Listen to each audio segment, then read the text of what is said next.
A very happy morning to everybody. Thank you for joining us today. And today, our masterclass is with Isaac, who's with LinkedIn. And just let me briefly tell you about Isaac.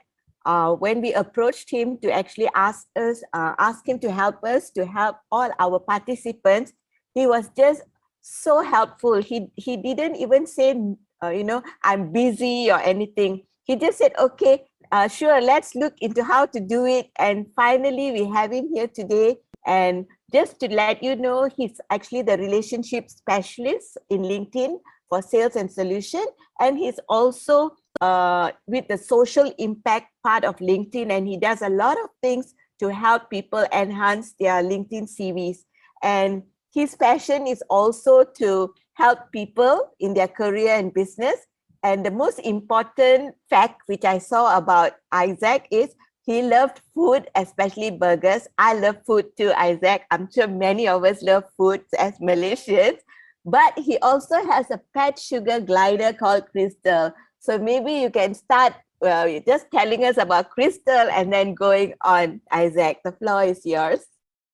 Thank you so much, Rani. So I have a pet sugar glider named Crystal. I think we got her like 5 years back, 4 or 5 years back, as I got it as a Christmas gift. I always liked sugar gliders, but I think I didn't like the commitment of having a pet yet. And then when I got it as a gift, I got it as a gift for Christmas. I think there was no pushing away responsibilities. Ever since that day, we've been with her.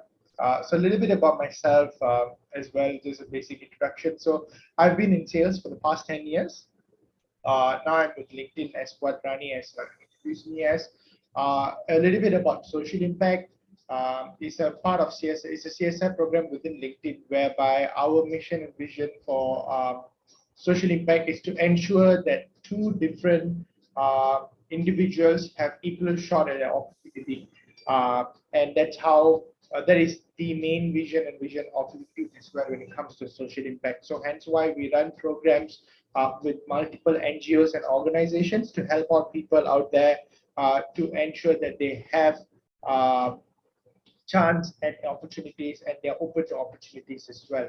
So to give you a little bit of, before we go into the agenda of it, let's have like a short icebreaker per se, for us to like get ourselves pumped up. So I'm gonna ask a series of questions, if that's okay with everyone, and just pop in your answers in the chat, and we're gonna look into it. Once we are done with the icebreaker, we'll move into the agenda. We'll move into business from there. Sounds good, everyone? If yes, say give a thumbs up or give an okay in the chat, or if no, say you don't want to play. It can be anything. Okay, I think a lot of people are giving me a thumbs up. Thank you so much. So now I'm going to ask a series of questions. Please pop up your answer into the chat. First of all, okay, if you were given an opportunity today to have a superpower, what would you guys want? You guys can start popping in your answers.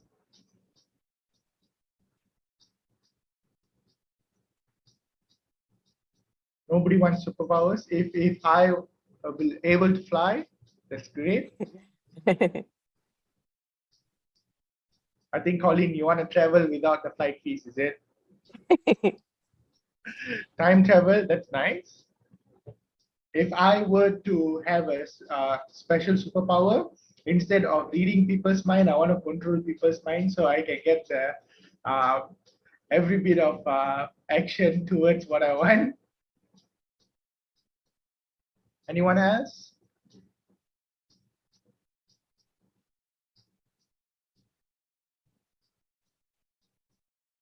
Okay, let's move on to snap fingers, come out money. Wow, that's nice, Munira. Pretty stop the virus. Oh my God, how I wish. I really wish we thought this year will be the end of it, next year will be the end of it. Fast forward, we are already 2022 now. Yeah. I shared my experience. So That's fast. nice. Anyone else? Before we move into the next question.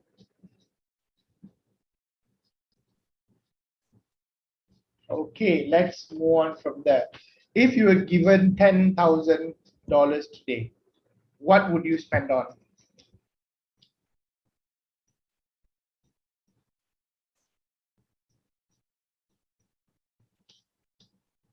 I would spend on traveling.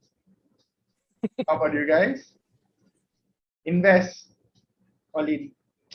Such a great answer. I wish I was like you, but no, I would travel.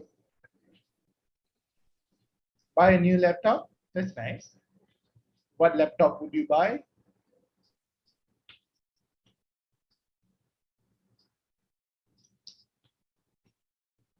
Anyone else? Nobody wants to spend 10,000 ringgit. They just want to put it in safe.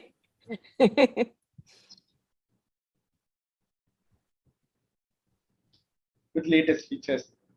Okay.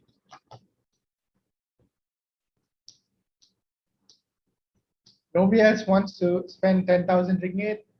Going once. All still shy, yet to warm up.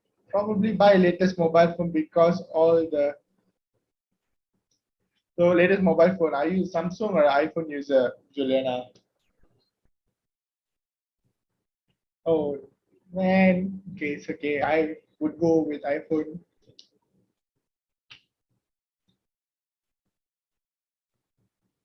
All right, let's move into our next question. So, how many of you all have had LinkedIn profile prior to like signing up for this session or prior to coming here? Or have you used LinkedIn before to a certain extent? Juliana used it before, Kamala used it before, and some are raising their hands. Lebun, Emily, Rani, Raida, Colin, Jody, Vanessa, Tech Outreach. I'm sorry, I don't know your name. It would be great if you can just edit your name there so I can call you out by name. Okay, so moving on from there. So quite a bit of you have used LinkedIn, quite a bit of you have not used LinkedIn before. And my last question would be, what do you guys expect from today's session? What would you like to take back home? This is a pretty important question. I'm gonna flow my presentation today based on what you're gonna answer.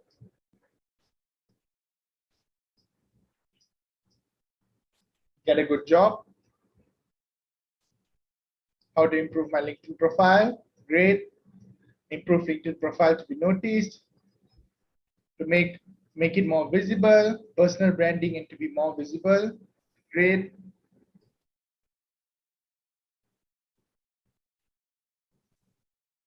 Wider reach. What to disclose and what not to disclose on LinkedIn profile? Sure. Networking, get a new job? Absolutely. How recruiters notice our profile? Yes, it will be covered today. Anyone else? Get a new job, Vanessa? Yes, definitely. We're gonna work towards that.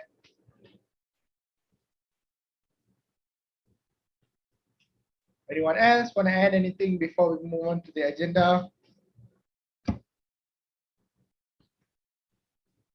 Okay, thank you so much everyone for playing along with me. I know it's the least we can do as an interactive session during this era of virtual conversations. So thank you so much.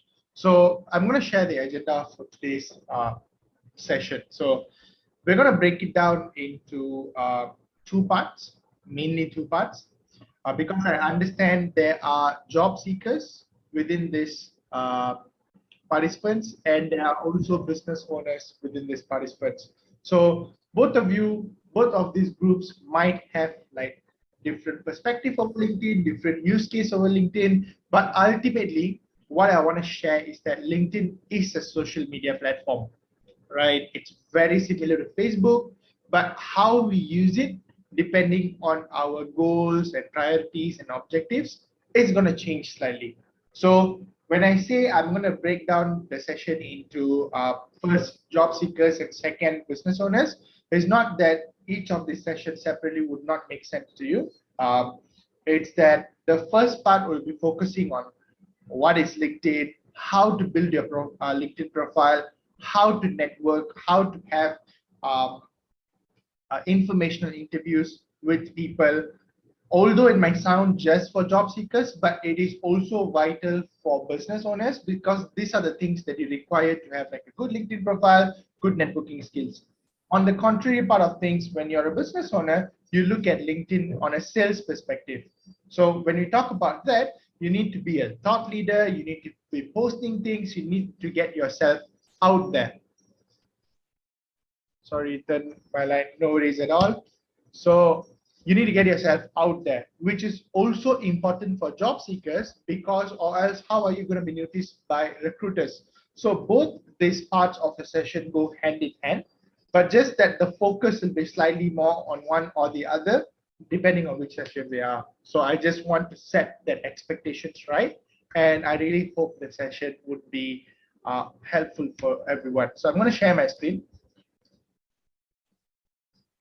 Thumbs up if everyone can see my screen.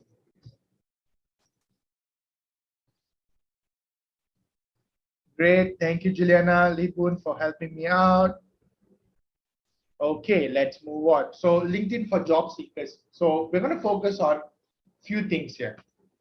Number one, a basic introduction to what LinkedIn is. Some of you might already have used LinkedIn before. And some of you have not used LinkedIn. So we're going to talk about what is LinkedIn. Second is how to build in your LinkedIn profile. Third will be building a professional network. Fourth will be using your network on LinkedIn to connect to opportunities. Fifth, how do you search and apply for jobs on LinkedIn, and giving some extra guidance and information as well. So let's move on from here. Just give me a minute. Something is blocking me. Let's move on for a while. So build your professional network and connect to jobs. So what does this mean? So if you look at it, these are some basic data and information. 3 people are getting hired every 57 minutes. And another fact for you is that every single second, now there are 3 people signing up for LinkedIn memberships. So that's how the world have shifted. Because when we hit pandemic, like even before pandemic, LinkedIn was viewed as a social media platform. Some people think it as a hiring platform. Some people use it for sales. There are multiple perceptions across the board. But now LinkedIn is one of the primary platform for any professional to stay in touch on a professional world and on a business level. So we have more than 740 million professionals in over 200 countries. And there are 2.9 million groups within LinkedIn to grow your community as well. So what does community mean? You could be from a sales perspective, you could be in a certain specific industries, you can join groups as well.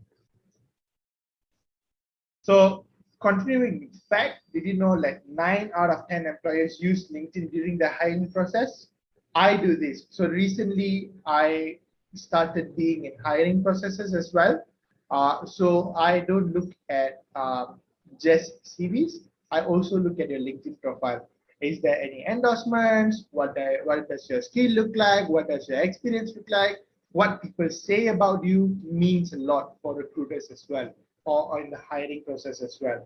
So we're going to use few terms today. First is workforce, means people who are currently working or available for work in a specific region. Connections means your contacts. Let's say you get connected to someone within LinkedIn.com, that's going to be your connections.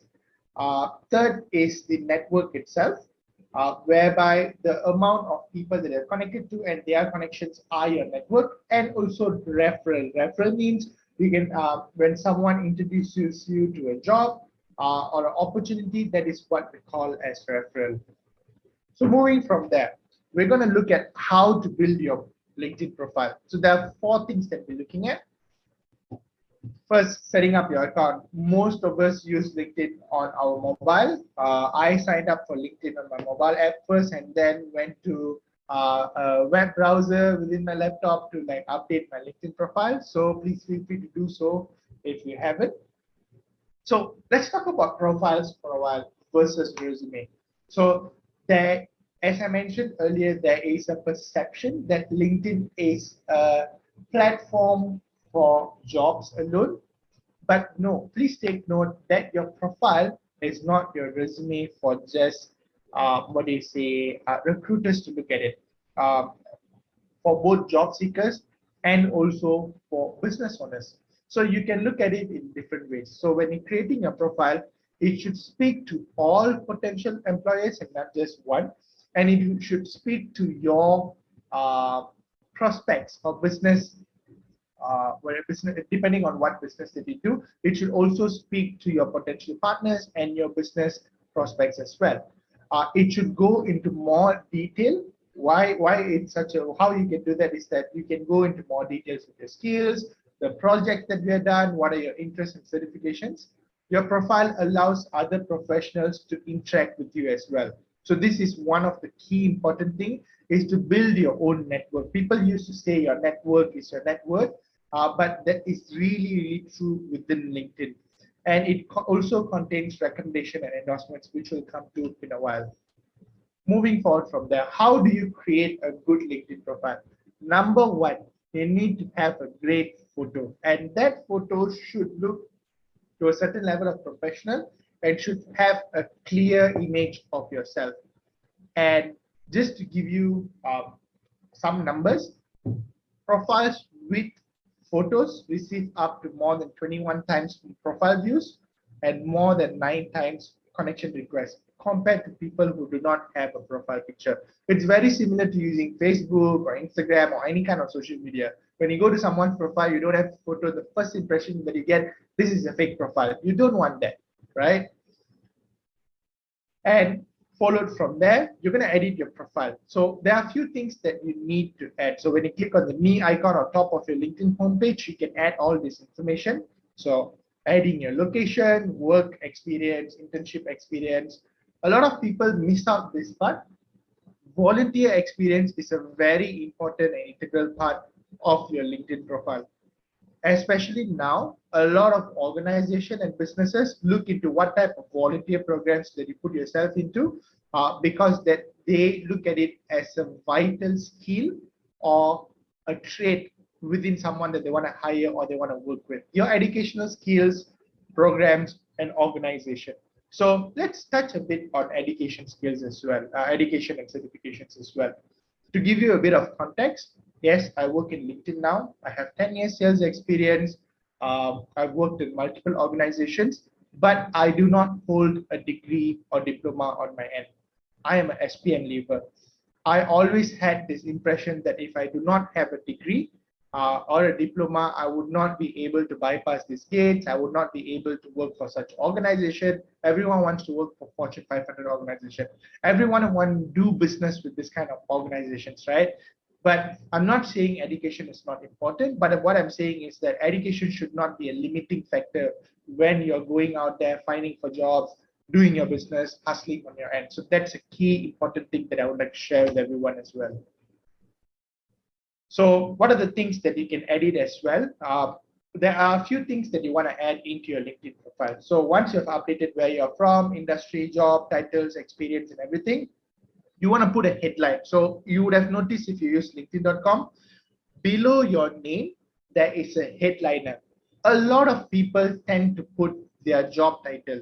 However, my question to you is, your job title and what you do in your current organization is already available within your work experience. Anyone that goes to your LinkedIn profile will go to your work experience to see what do you do. So what are the type of things that you can put in your headline? So for me, I put about my social impact, about my sales skills, what type of enthusiast that I am.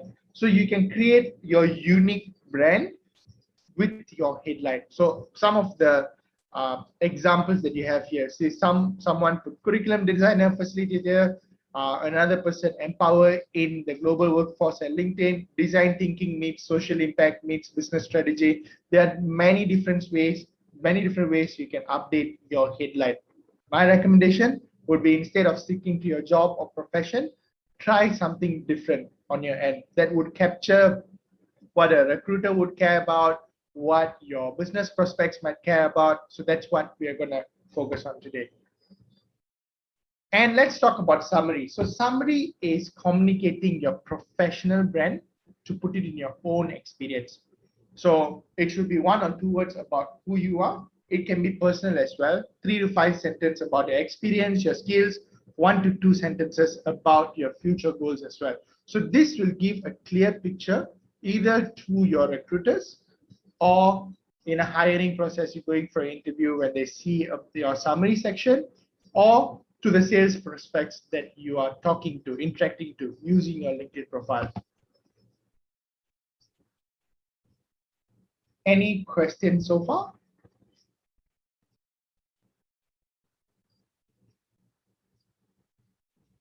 Okay, let's move on.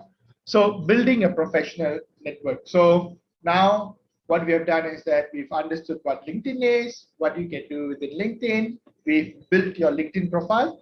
Now we're going to start building your professional network. So this is the key element within LinkedIn.com.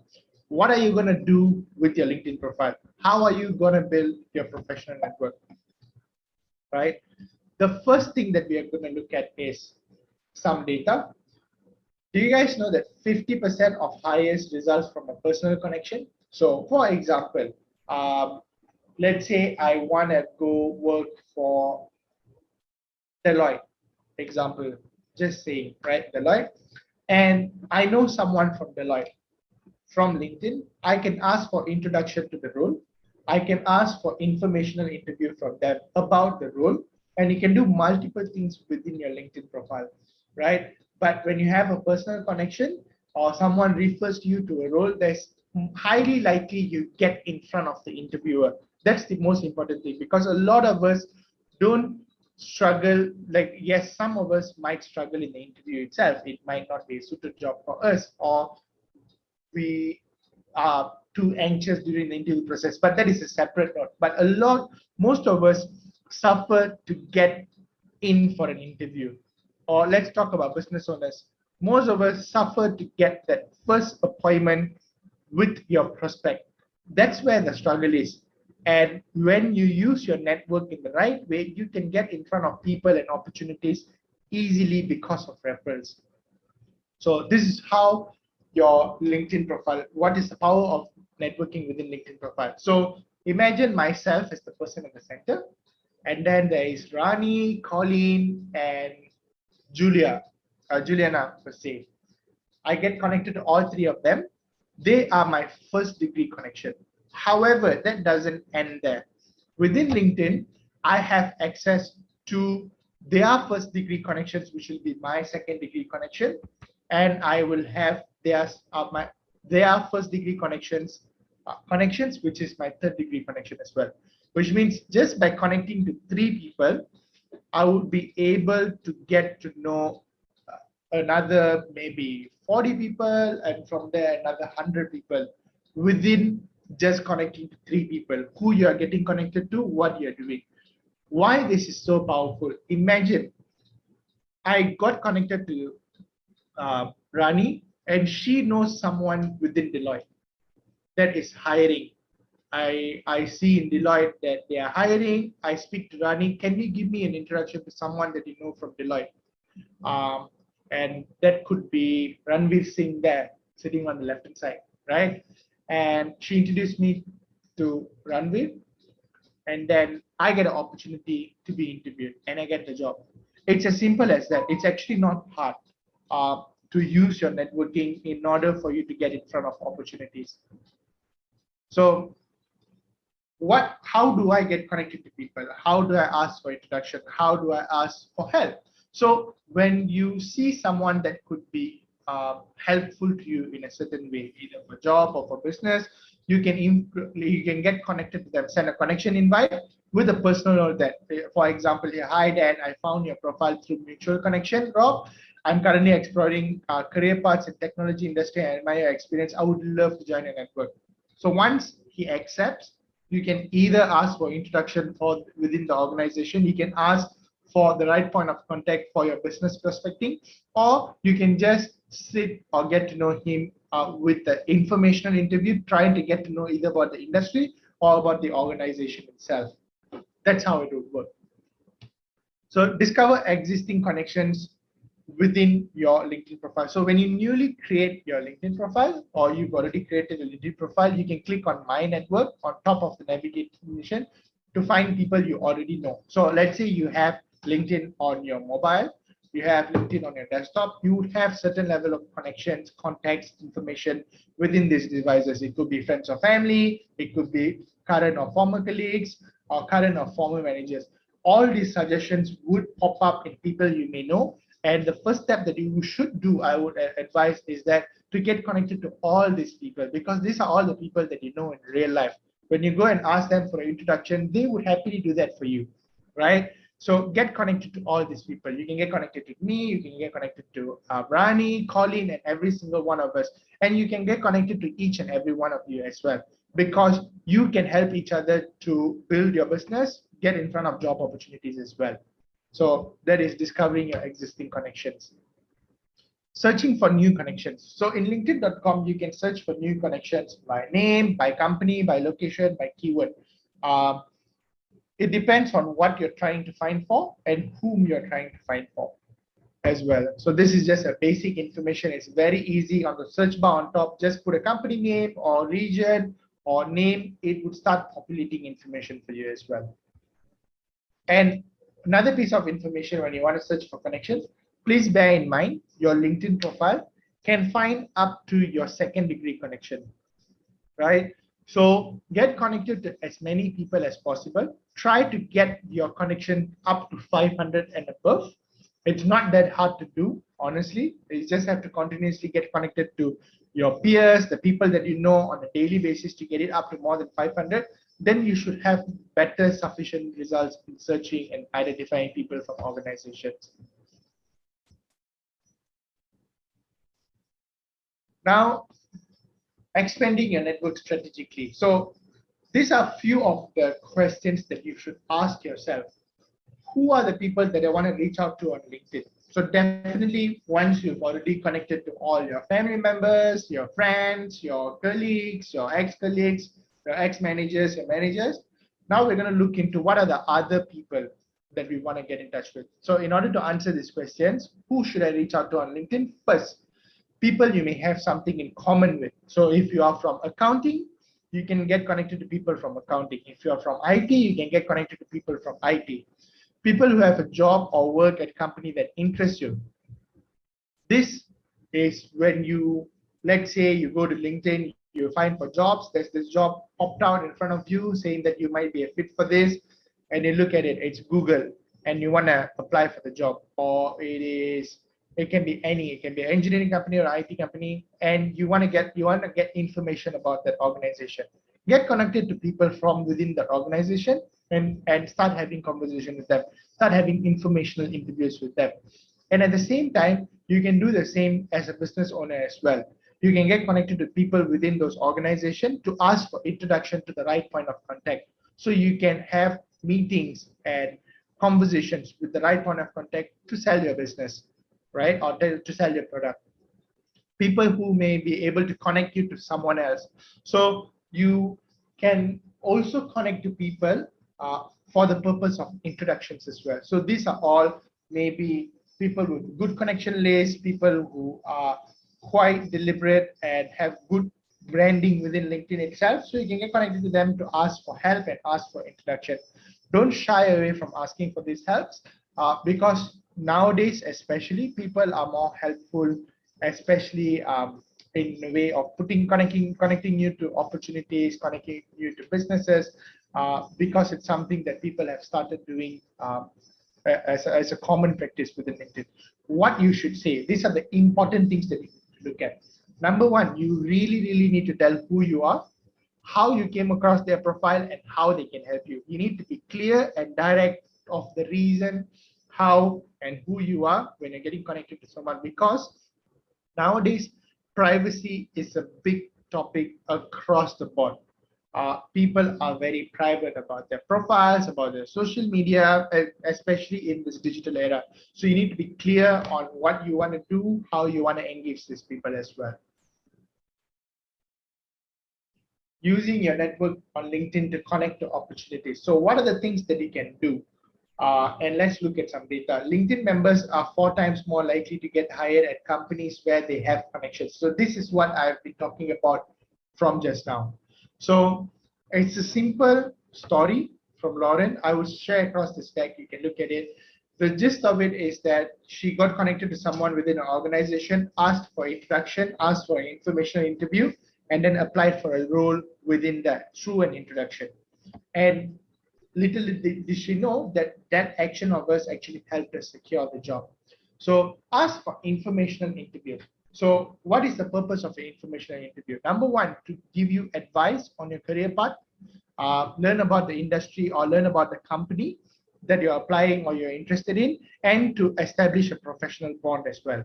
So the best ways to do this, especially get informational interviews, is that let's say you're looking for a new job, and you're looking for a job in IT department in company A. What I would recommend you to do is that go to that organization, go to the people within those organization, and find for people who's likely to be in that same department as the job that you are applying for, and ask them whether you can get connected to them, have a call with them to understand more about the role, more about the company, more about the cultures as well. It happens very often for me. So whenever that we are hiring new people for the team, people tend to get connected to me and any of my colleagues to ask for information about the role, what I can do better, what I need to know. So this gives them insights on what the interviewer will be looking at. So these are all recognized efforts. So when you go to interview, especially when the hiring manager knows that you've reached out to the team and whatnot to gather information, you are going to be on the plus side of things because he knows that you go for what you want. You did put some effort, additional effort to put yourself in the best position for the interview. Even if he doesn't know, that news doesn't spread to him, it's better for you, I would say, because you would be acing the interview and he'll be thinking, how did he or she get to say all the right things during the interview? Because you took that extra initiative to go and learn about the job, right? So this is what the power of informational interviews are. Similarly, you can use it for business as well, but it will be slightly different. You can get connected to people, ask about their business, how they are. So me being a salesperson on LinkedIn, I do this a lot. I reach out to people. I get to know from ground level what's happening in their business from bottom top. So when I talk to the top leaders within the organization, I will give them information what's happening down there, which they might not be aware of. So that's how informational interviews, it comes in different shapes and forms. It's just you getting connected to someone within an organization to get help, to get to know information as much as you can, right? Requesting for referrals. So this is my favorite part because it works same for organizations as for businesses and also for people seeking for new job. So we all know that referral programs is a huge thing within organizations. When I refer someone, I get rewarded within my company as well. It's a known truth for everyone. So when you have the information interview and everything, you know there's a role open, ask them to give like a link or a referral to the role. So they get compensated or they get rewarded for introducing you. By all means, they will do everything they can to ensure that you get the job because they will be getting rewarded depending on what role that you're applying for. At least a bare minimum of 500 ringgit will be in their pocket when they refer someone. That's the lowest I've seen in companies that I've worked for when we refer someone to get a job. When you get a job, you get a reward, right? The same way, I try to reach out to people within being a salesperson. I try to reach out to people who might face challenges in their work. I try to get as much information as possible, get referred to their boss so I can solve their problem, which is the ground level people who are solving, who are dealing with the issues down there. Now is about the credibility that you want to build within your LinkedIn profile. So in your LinkedIn profile, you can add skills and you can ask for endorsements and recommendations. So what does this mean? So let's look at recommendations first. You can ask for recommendations from your current and former colleagues, your friends, or anybody that is any professional people that you know, right? So if you go to my LinkedIn profile, there are multiple people that have given me recommendations. These are just credibility reports. It's like a tick in the box saying that I've worked with this person. This person is amazing people. So this is where hiring people go to, or recruiters go to. They go to the LinkedIn profile. They also look at the credibility that you have. How many people have recommended you to work with? So this is a huge thing. So I strongly recommend each and every one of you, or everybody within this cohort, can start giving recommendations for each other.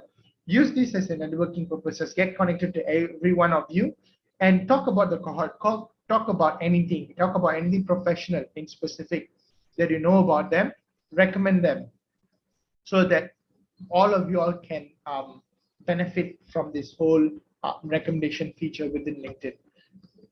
And similarly, that is not stated here, you can add your skills and ask for endorsement. So if you're a salesperson and you know somebody that knows that you're a salesperson, you can ask them to endorse your skills as a salesperson as well. So these are all, like, it's not just you're putting that I have sales skills, I have account management skills, I have IT skills, I have accounting skills, but people endorse that this is the truth. They know they have the skills.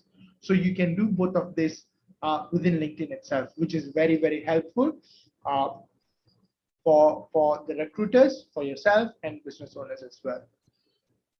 So how do you add value and engage with your network? So number one, you need to invest your time in your connections. So what you can do is that you don't need to take big steps like every day I need to be on LinkedIn, blah, blah, blah. Maybe when you are doing sales and when you are trying to find for a job, you want to be on LinkedIn every single day, right? You want to invest your time. But post that, what do you want to do? Continue investing your time in your connections, requests for information interviews. You can do it once a week, like and share things. So if you don't have things to post about, you can like and reshare things from LinkedIn.com itself, because you'll have similar feed like your Facebook.com. When you scroll while other people are posting, you will have the same thing on LinkedIn.com. You can like and share the same thing, talk about a few things. You can join groups and exchange insights as well. You can, if you went to universities or colleges or schools before, you can join alumni groups and start giving testimonials and recommendations to others as well. Because whatever that you invest in your network now will come back to return for you as well. I've always experienced this. People introduce me to someone, I get job offers, headhunters come to have conversation with me. Are you open for this role? There are multiple things that will happen when you start investing in this. I used to get frustrated because my wife is a social media expert. So it's not just Facebook and Instagram, but also on LinkedIn. She has, although I work in LinkedIn, she has more connections than me. And at one point in time, like before I joined LinkedIn, I was frustrated with her because every single day, one job recruiter or headhunter will come and offer her a job. Are you interested in this role? Are you interested in this role? So when I had a conversation with her, she taught me how to use LinkedIn in the first place. Before, like, I came into this LinkedIn world and all, and it was these things that she said: spend your time, get connected to people, like and share things, be present in your social media instead of being present in your Instagram or Facebook. Be present on LinkedIn. I'm not talking that's bad, that's for personal things, right? But on a professional level, give equal importance. When I started doing that, I saw the changes happening to my LinkedIn profile. You would be surprised how many people come to you, to headhunters come to you asking, are you open for job opportunities or not? Opportunities will start coming and flowing into you. So that's what we are talking about. So now we're going to look at searching and applying for jobs on LinkedIn, right? Another fact for you guys, more than 34 million people are job seekers and they visit LinkedIn jobs every week. And this number is increasing immensely. It's not necessarily that you shouldn't have a job to fight for job, being a job seeker. You could be in a job actively or passively looking for your next play, looking for what are you going to do next. This includes that as well. So one option that you can do is that in your profile itself, you can set it up saying that you are open to work. Only so you can show this to recruiters you have option to put that for recruiters only or for all of your network. So what this means is that, so currently if you're not employed, uh, you can put open to work and have it appear to everyone, not just recruiters. And if you are already having a job, but you are silently looking for other opportunities, or you have learned whatever you could, you want to go to your next play, you can put open to work just for recruiters as well. Searching for jobs. So you can go to the job feature, a job tab within LinkedIn.com. You can start finding for jobs. These are pretty straightforward, I would say. You can just type in your keywords, what job title that you're looking for, company, location, function, experience level, and date posted. So this is something that I do. Whenever I'm passively looking what's out there, uh, I would say, okay, I want to move to a people manager role, but I don't want to travel so long, right? So I try to find, like I live in Cyberjaya, I try to find organizations within Cyberjaya itself. I'm in IT field now, I'm in sales. There's a lot of IT companies in Cyberjaya itself. So what I do is that I put location, Cyberjaya, or 10 kilometers within the radius, you will have the option to put. I would put specific job titles or experience level, and I would save it to my alert. So every now and then, every night, I actually get alert how many jobs are there at Cyberjaya in the role that I'm looking for, right? You can automate things. Similarly, if I want to find for job, like now, just giving example based on me, I've been working from home for the past 2 years, right? LinkedIn has made it hybrid work permanently for us. We can choose whether we want to work from home or want to go to the office. So the next company I want to move to, I do want to have that flexibility. I do want to have that. You also now have option to put work from home or not, remote working or going to the office. So all these are available. You can play around with it, and you can see. I would send some this deck. I would also send some other informational links for you guys to look at, so you can go ahead and try out all these features within LinkedIn. So creating search alerts, this is what I was talking about. You can put in what interests you. It can be function. Function means department that you want to work for. It can be industry, any keywords, job title. You can put it and save it to search alerts. I get alerts on a daily basis. Every night you would get alert on your LinkedIn and the email registered to the LinkedIn profile. Review jobs that may interest you. So you've put in your filters, you have all this information. What are the things that you want to look out for when applying for job? You click on the company page, you can go view about the experience that they're looking for. In the job itself, they will put all the description that is required. You can find out about the job. Follow your company. So this is my advice to you. Let's say you are applying for a job in LTT itself, right? You're applying for a job there, you want to get hired, go and follow the company. There are a lot of information that you can find from the company, especially checking out the live section, because a lot of people do this. So on the exterior level, they might like the organization, but when they join the company, they are not so happy working within the organization. Let's be honest with each other. Not everyone can work in every organization, right? We would have preferences, we would have cultures embedded in us. There are a few things that we might like, there are a few things that we might like. End of the day, I would want to work. Monetary perspective is important, yes, but another thing that I strongly look at is whether I'll be able to be happy in that role and organization or not. One way to find that is by checking out their company page and also their live section, and at the same time having informational interviews with people. Ask them to be dead honest with you. How is it working there? Is it stressful? How does the management take care of you? Is it on a good way? Is it top-bottom approach or is it bottom-top approach? All these questions can be asked during the informational interviews, and you can see a certain level of information from the live section as well. Applying actively. So there is a feature now within LinkedIn itself, whereby any companies that post jobs on LinkedIn, they have something called easy apply or in apply. So it will just apply through your LinkedIn profile. These are specifically for job seekers, whereby update your LinkedIn profile as much as you can. A quick tip of when applying for the role or when you're updating your LinkedIn profile, A lot of people tend to write their experience section. They just write what they do within the organization. My recommendation to you would be write down what you did, why you did it, and the impact of it. So for example, if you go to my LinkedIn profile, it would state the actions or the projects that I was involved in or my responsibilities, why I did it, how it impacted people, and what is the monetary result. Because I'm in sales, I bring in sales. So that information will be available there.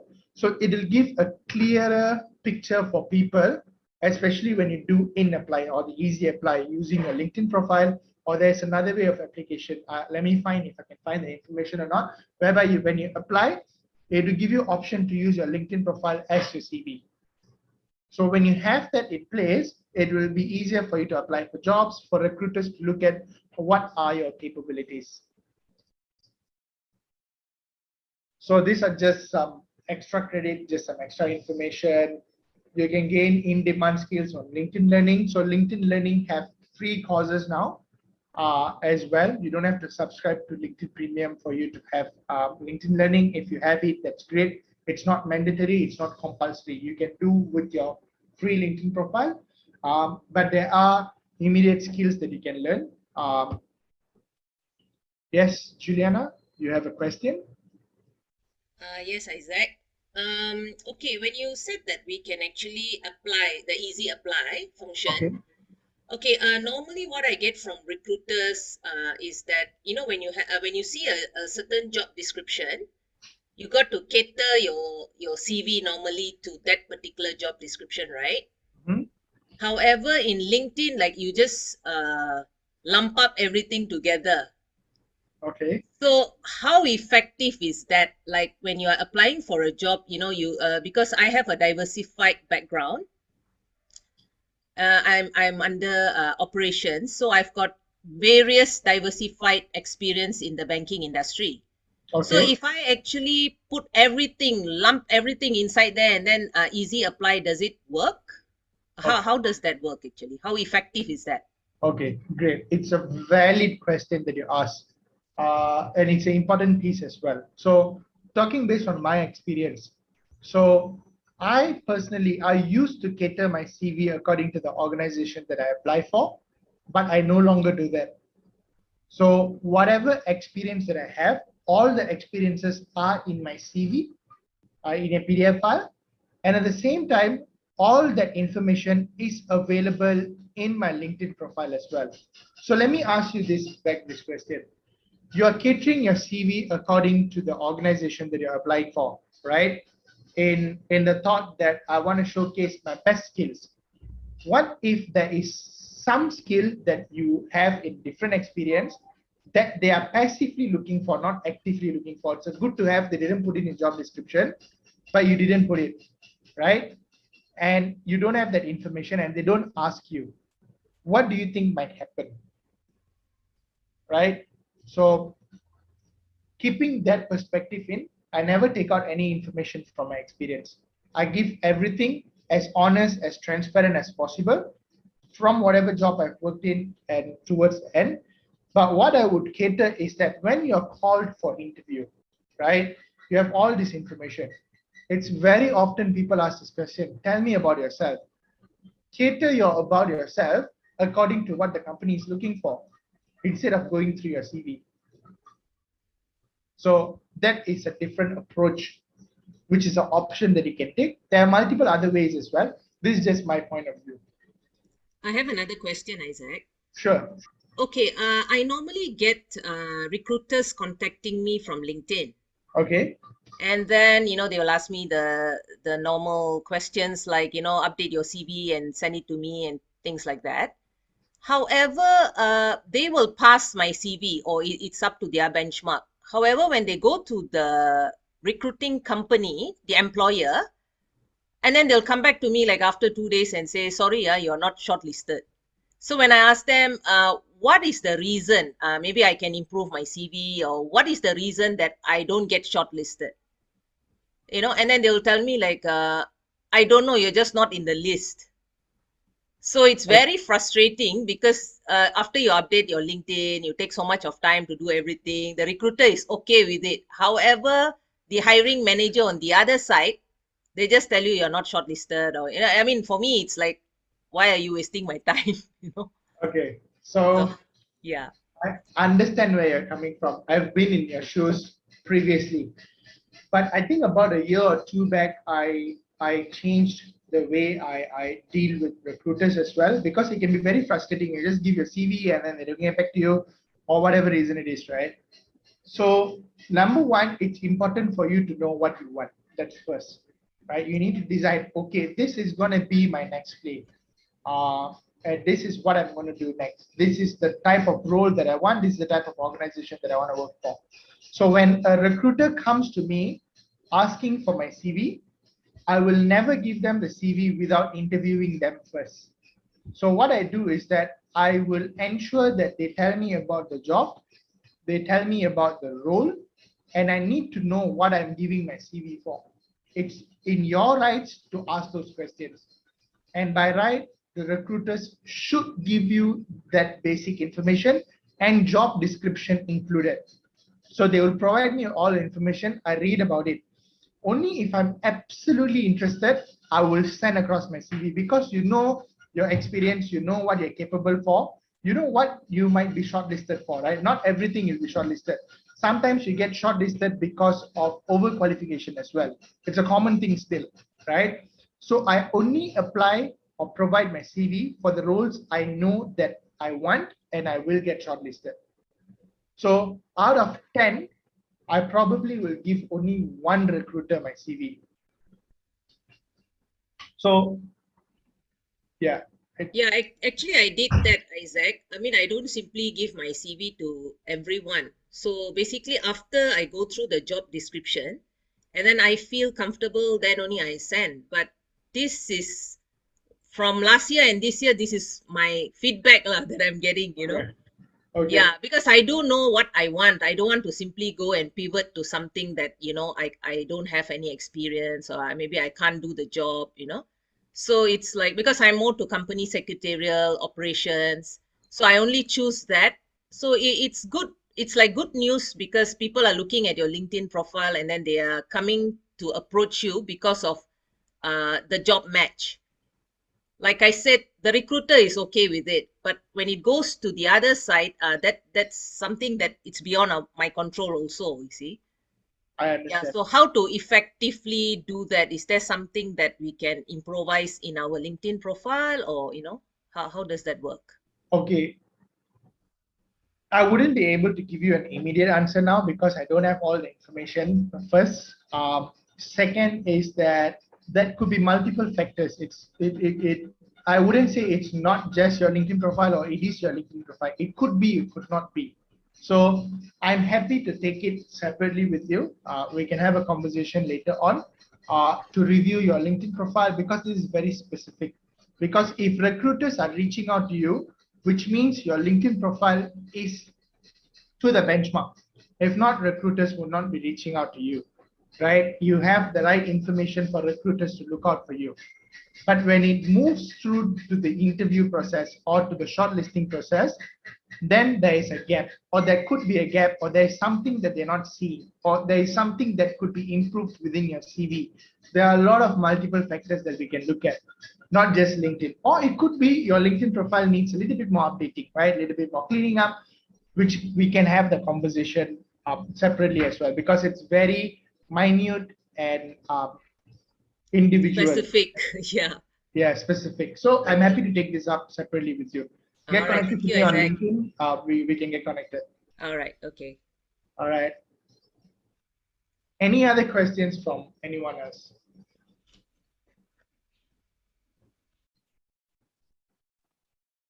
Hi, good morning. Yes, good Hi, morning. Isaac, Munira.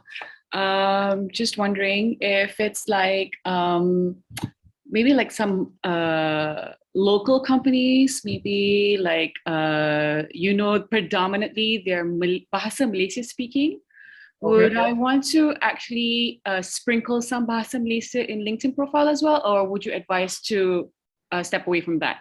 Reason being, I forgot to put in just now in the morning when you asked about what do I expect from this. So tomorrow, this weekend, there will be a career fair in KLCC. And if I were to come in and let them know that I'm interested to be rehired again, and if I direct them to come to my LinkedIn profile, and I could be approaching some, GLCs or, some predominantly Bahasa speaking recruiters or event associates and whatnot. So what's your advice for that? Thanks. No problem. Okay, it's a very tricky question, I would say, for me also, because it's how Malaysia is, it's how our culture is. Predominantly, our main language should be Bahasa Malaysia, because that's our compulsory and first language, I would say. But English is the dominant language when it comes to business and professionals. But at the same time, when you go for GLC organizations, let's talk about even Petronas, right? They speak in Malay, although their LinkedIn page is in English, they speak in Malay as well as government agencies or government. I don't want to go into politics or whatnot. I don't have a stand on that, but they are pushing for GLCs to make Bahasa Malaysia as compulsory. However, when you go to GLC organization, companies that these GLCs work with speak in English. So it has been a continuous dilemma, if you ask me. So if you're comfortable, you can sprinkle a little bit of Bahasa Malaysia. But if it was me, I would still stick to English, because if you go to their LinkedIn page, I'm pretty sure their LinkedIn page is in English as well and not in Bahasa. But in some cases, it might be in Bahasa. But do you want to cater to just GLC organizations, or do you want to cater to both, or you just want to cater to private organizations? It's a dilemma, I would say. I don't have a yes or no answer for this. I'm so sorry. But having what could help is that if you're going for a career fair, sorry, let me read. I was Petronas staff, ex-staff, we speak in Malay even in meetings. We're local by business and technical writing in English. It's compulsory. Yes, so it's a continuous dilemma that's going on. If you ask me, what you could do is that your LinkedIn profile, you can remain it in English because you're not speaking to one organization, right? But when you go for career fairs, you can have CV in Bahasa and also in English.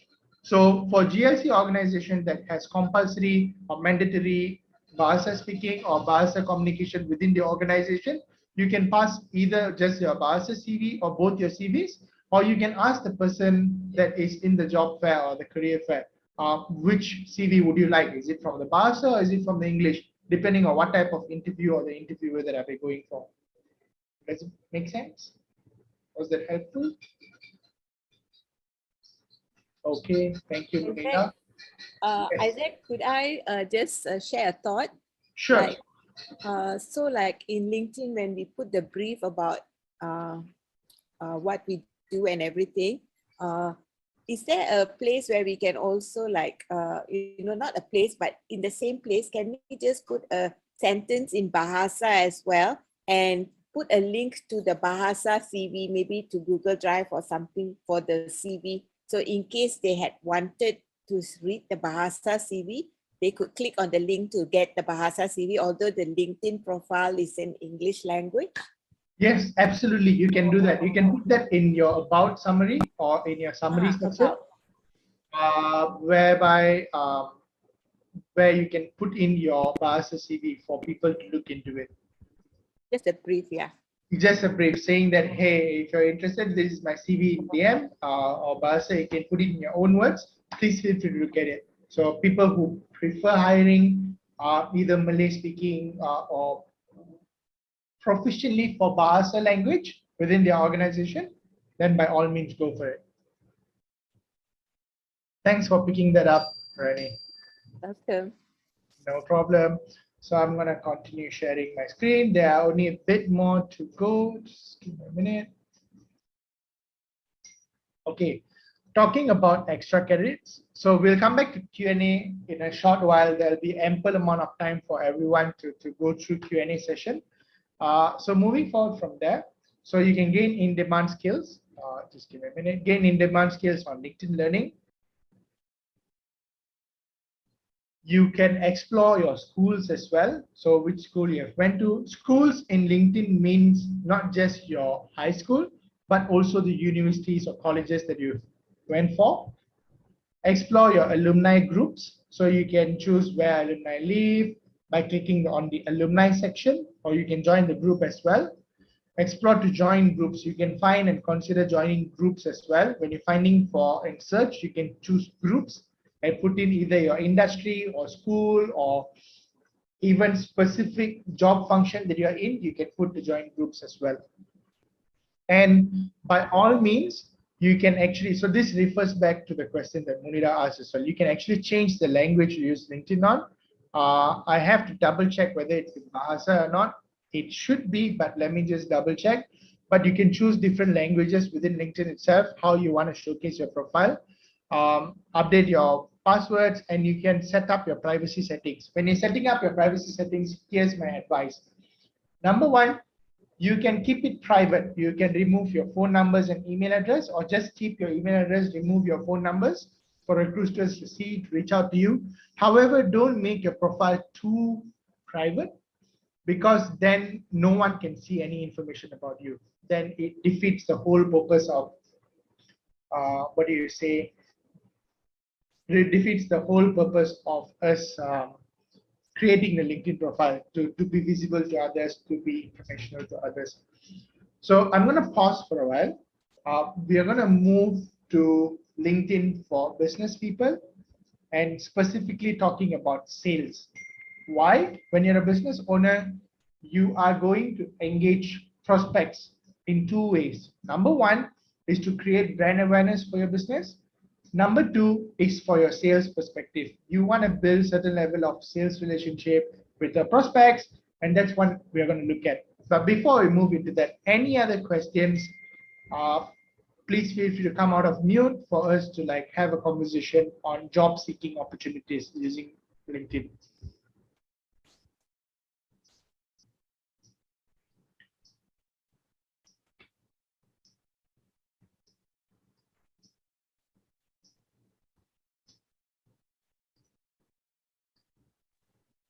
Anyone, if you feel like you're a bit shy, put up your question on the chat box. Isaac, I have a question. Yes. Okay, I have been on a career break for about 16 months, 16, huh? But in the meantime, I've been doing some pro bono works. Yeah, and something like an internship, but where you don't get paid, because I did go into data analytics and visualization and stuff like that. Where can I showcase those current things that I've done, maybe for the past 6 months? Where can I put that so that it kind of highlights that I'm doing something during my career break?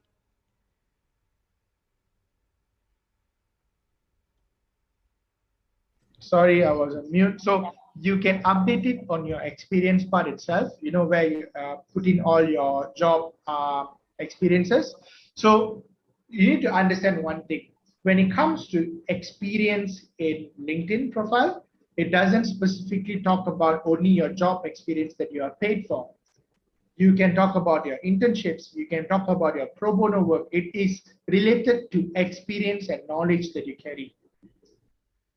So by all means, please update that in your LinkedIn profile, especially if it adds more value, carries more weight towards you, because that's how you showcase your skills.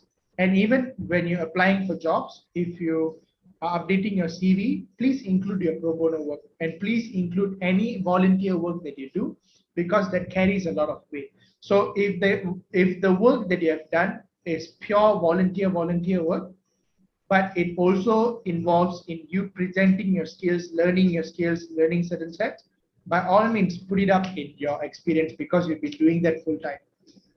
Okay, thank you. No problem.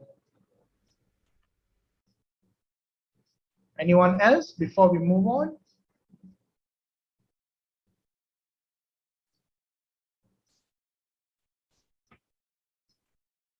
Okay, let's move on to our next presentation. Just give me a minute.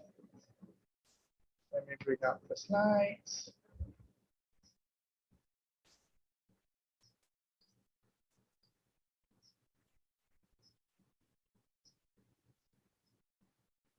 Can everyone see the presentation?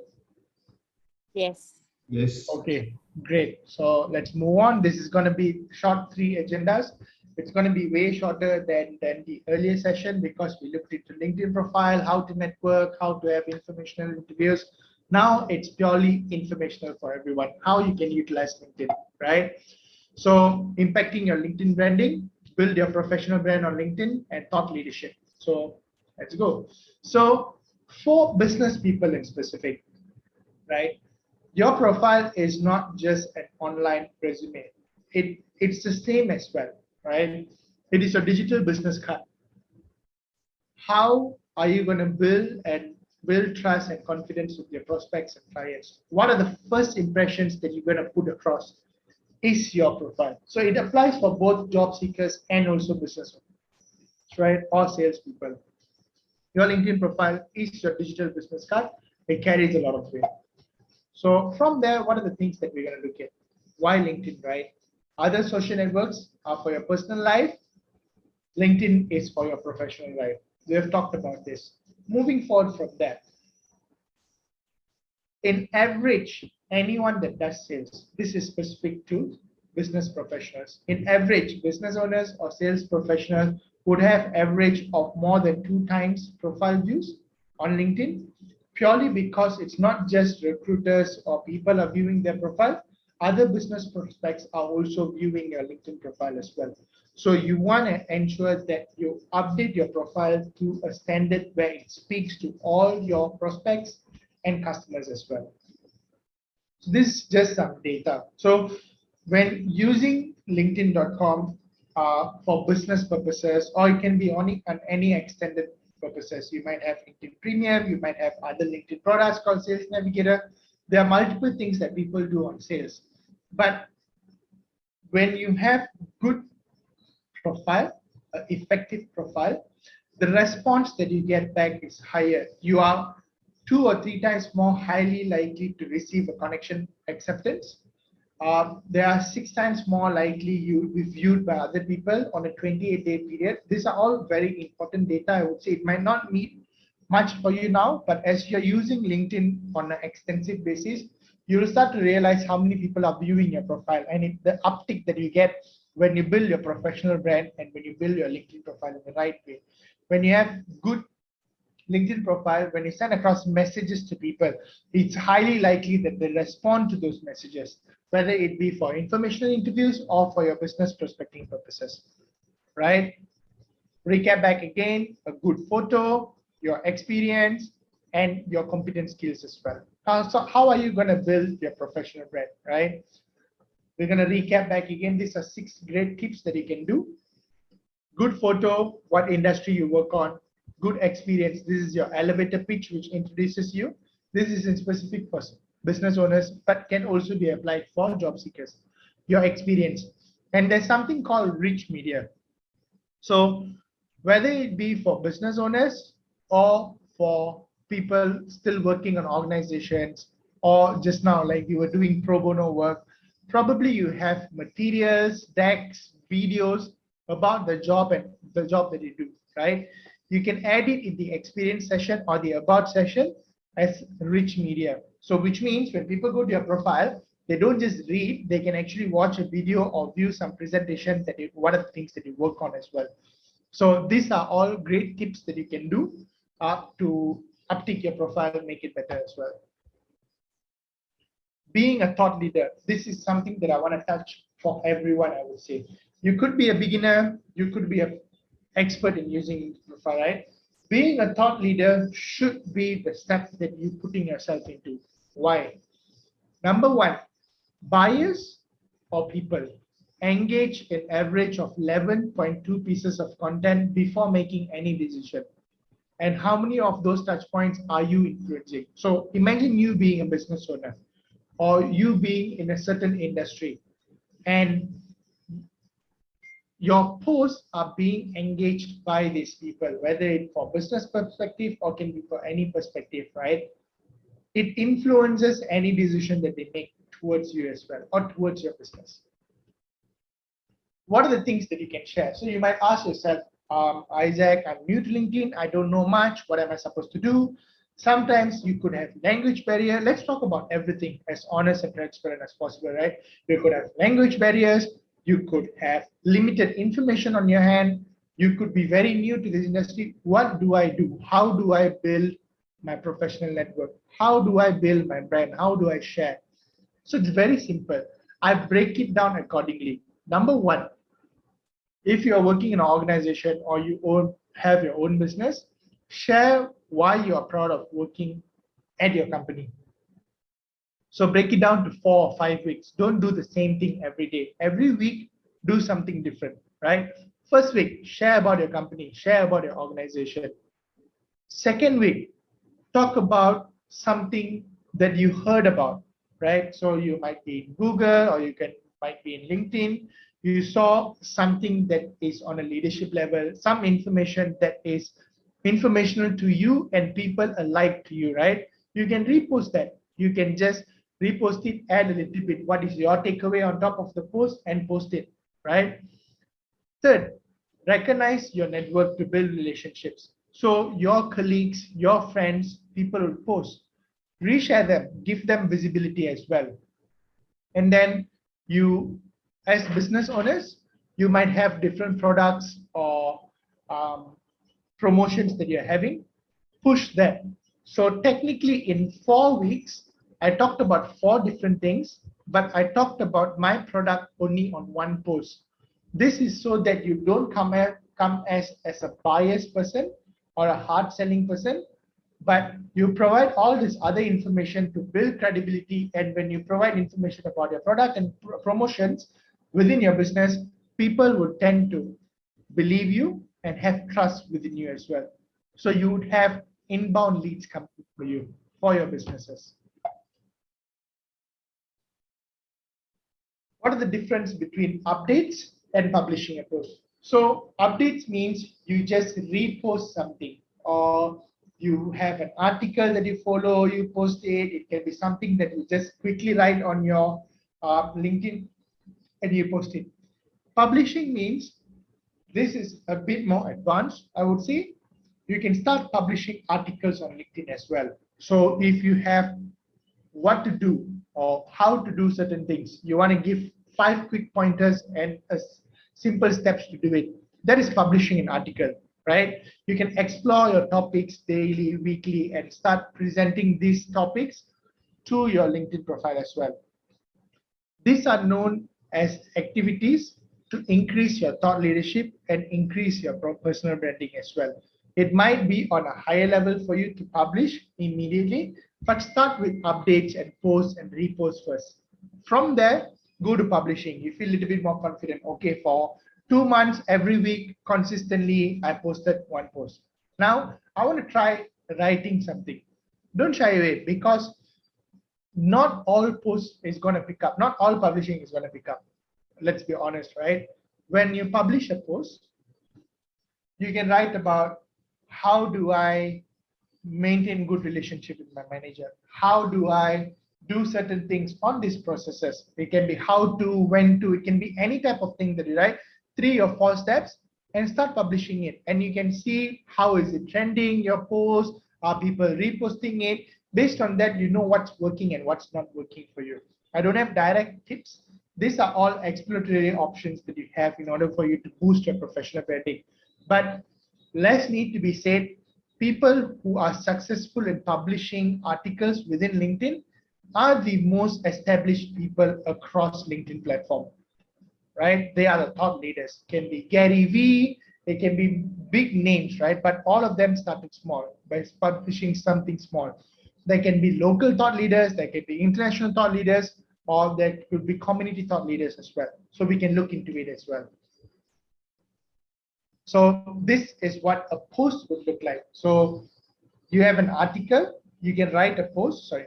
So you have an article, these are all updates. You have an article, you repost it. So you see something nice come across on your LinkedIn profile, you can click repost, but at the same time, what you do is that give your takeaway. Like the moment when you are ready, reading a really insightful article, realize it's written by your former boss, right? This is just an example. Or I was reading this resonated with me a lot. Maybe it could be beneficial to all of you. Talk to your audience. You didn't come up with the article. Actually, you're just reposting it with your own key takeaway. And then there's posting your own articles. So you can have your image, you can put your headline. It's actually very simple to create an article or publish an article on LinkedIn because the platform is built for content as well, right? So you just give a headline and then start talking about things that you want to talk, start sharing things you want to talk, and then post. It doesn't matter it's right or wrong. Different people perceive information differently. It doesn't matter whether it's positive or negative. You get information on. So try to do all these things on a continuous basis, on a weekly basis. Maybe articles you can come up with once a month or 2 months once, but keep posting updates on a weekly basis.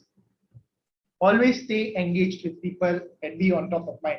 So we looked at updating by ourselves. We looked at creating articles as well. What do you do next? So you can look into your connections post. Always like, comment, and share back again. This would increase your visibility. Why? Because when you reshare a post, when you comment on something, their connection people will start looking at you and you get new connections through that, right? When you're posting something, there's another tip that you can do. When you're posting something, you feel like you want to get a boost on the particular post, tag other people within the post itself. That's what I do. I think that, okay, my 1,000 plus or 2,000 connections are not enough for me. What I'm going to do is that I'm going to leverage my team's connections, right? So when I write up a post, what I will do is that I will tag every single one of my teammates so it reflects on their feed as well. So I get more likes, I get more comments, I get more engagement, and I get more visibility. So these are all simple tips and tricks that you can do.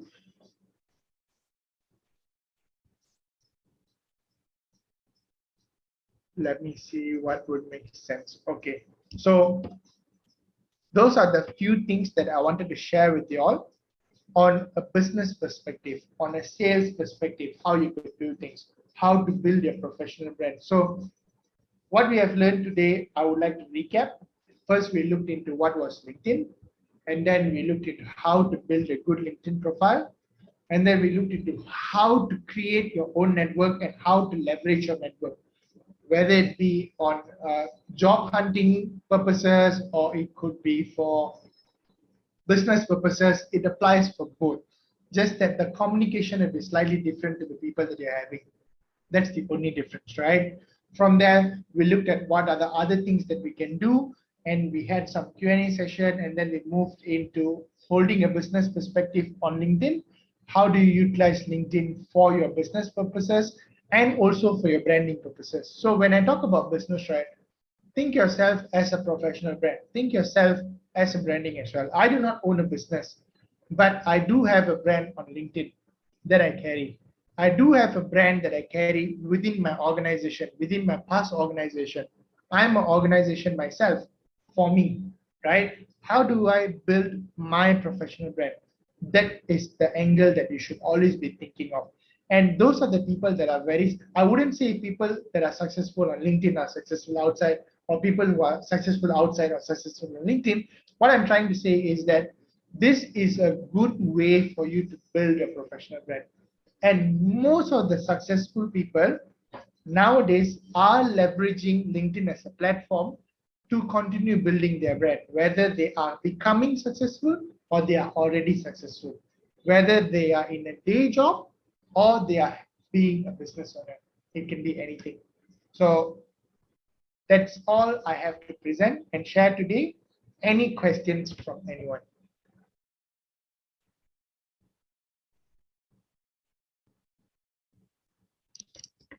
So is repost equals to share? Yes, Karen, it is.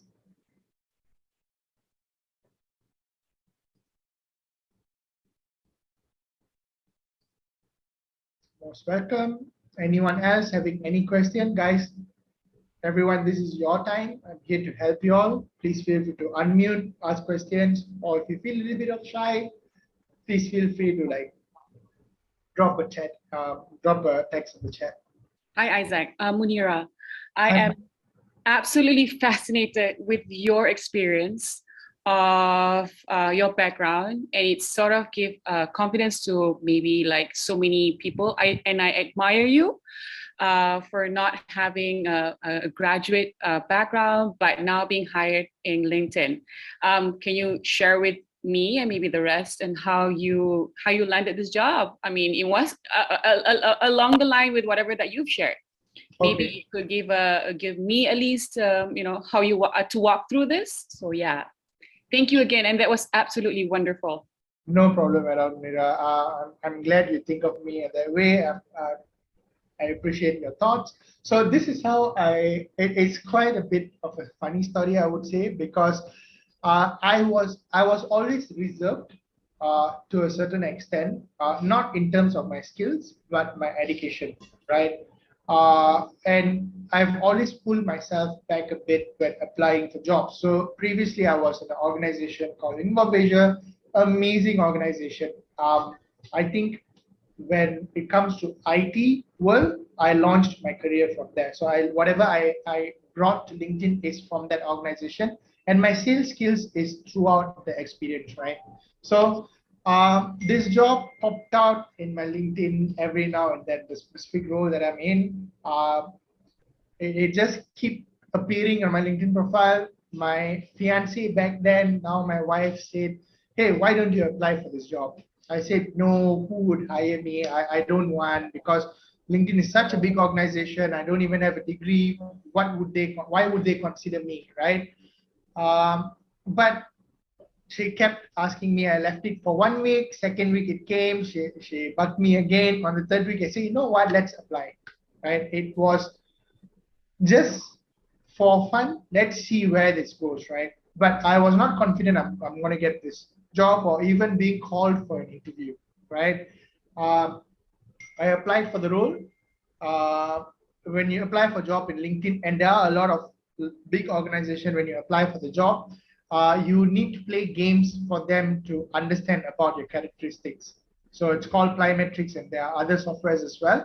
So I was hitting my laptop, playing that game. It tests your response skills, how you think, how you make decisions, and all those kind of things.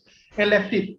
Little did I know, 2 days later, I got an email asking, can I set up time for a phone interview by the HR of LinkedIn. I thought, okay, they're calling me for a phone interview. I told my wife, I said, okay, great, let's do it, right? I when I answered the phone, when it was like an informational interview, the HR was screening me, understanding about me, and I told her that I remember her name clearly, Sharon. I told her that everything is good, and when I explained about myself, I said a sentence saying that although I do not have a degree, I bring to the table this skill sets. And she stopped me there for a while. She said, "Don't give a negative statement first. That's on the interview level, but on a personal level, she told me that she is also someone that does not have a degree. She's a Singaporean, but she's working for LinkedIn on talent acquisition side." Uh, and she said that LinkedIn doesn't hire based on academic qualification, but hires purely based on your current skill set, your culture, and the fit that you bring into the organization. What added value you bring into the organization. Only since then, I started accepting. So it's like a limiting belief within myself that not having a degree, I need to limit myself on where I need to apply for a job, because in whatever organization I was in before, I've always been the top salesperson within the next 3 months. So sales has been my passion. I've always been a great salesperson, but I never knew that that's all I needed to carry to my next organization, whether it be LinkedIn, Microsoft, Google, or any organization, right? So that changed my perspective. I went for second interview. I thought I screwed up my interview in layman terms, but I got called back because same. They said the interviewer, which is my manager now, amazing person, said that I hired you because one, you have the skill set, and second, I do have a gut feeling that you can perform well in the role. You won't disappoint me, right? So always bring your most honest, transparent self for interviews because that would put you in the right organization where you want to work. A little bit of adding here and there might put you in an organization that you want to be, but you wouldn't know whether it would be the organization that you like to work for. But if you're honest and transparent with yourself, although you won't get called back for all jobs, although you might not get certain roles, but when you do get that role, you would be happy in that role. So that's just my experience and how I came to LinkedIn. Thank you so much. I'm busy nodding and admiring you. So thank you so much. No problem at all. Rani, would you mind like bringing my screen or everyone's screen to gallery mode? Okay, I can. Can? Yes, done. Gallery mode. Yeah. Actually, can I just take a moment of your time, Isaac, so that we all get a group photo together first? Yes, please. So everybody, please on your camera and Colin. Yeah. I need Colin for this. Everyone in a gallery mode now. Yes.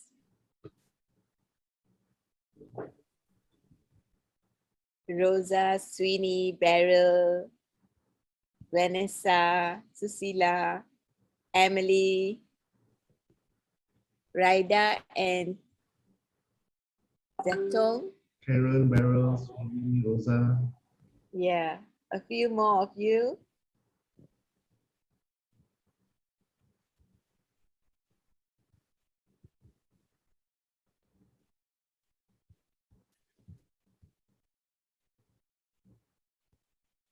Okay.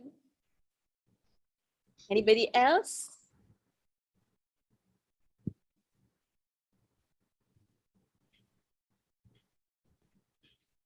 Anyone else?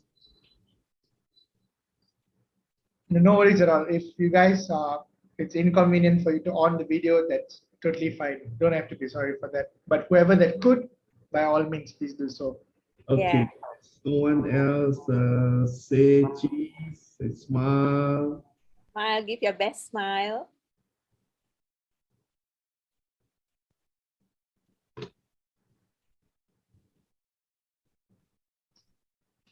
Okay, done. Thanks.